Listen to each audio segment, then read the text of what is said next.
I was looking at some of the frightening statistics on the African, continent. At independence in the 50s, in the 60s, our per capita income was around 1,200.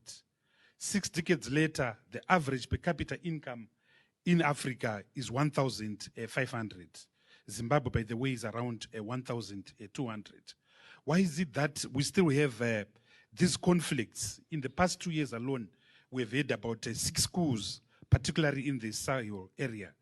Coups in Mali, in Burkina Faso, in the Central African Republic, in Niger, in Chad, and so forth. We have unstable states, and part of the reason why we have unstable states is because the state, to many others, is an arena of personal accumulation. The state, to many people, is an arena of the reproduction of the tribe, the family. The state, and I come to the issue around Manize, which Chris spoke about. It's important to have strong institutions. It's important to have strong, legislation. We have a public procurement act that demands that whatever we do must go to tender, whether it's construction of roads, construction of airports, and so forth. In Africa, many of those laws are made more in breach than in compliance. There's nothing wrong with investment.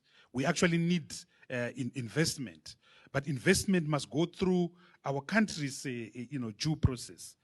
Manize is sitting, and I think many of you actually don't know that we actually have one of the world's biggest resources, one of the biggest deposits of iron ore, about 40 billion metric tons of iron ore.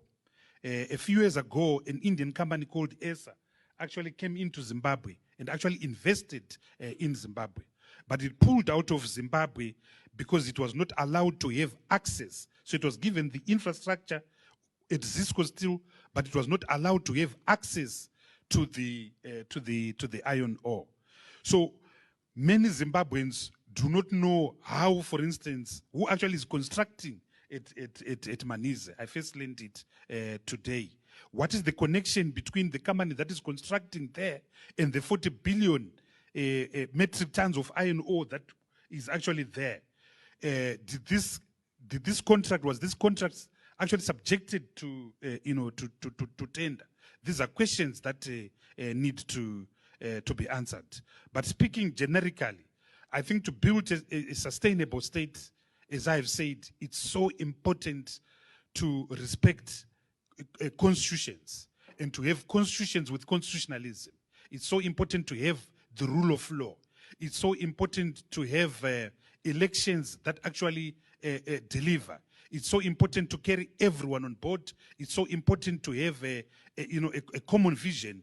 It's so important to have strong institutions, particularly a strong independent judiciary. Anything else renders sustainable to wars, sustainable to coups, sustainable to fragility, sustainable to vulnerability. And regrettably, that is the balance sheet of Africa in the last 60 years. I see my brother Chris is shaking his head. Chris, you will have an opportunity to respond to the issues that that Tendai has said. I thought, in fairness, you will respond, Chris. We'll respond to. I'm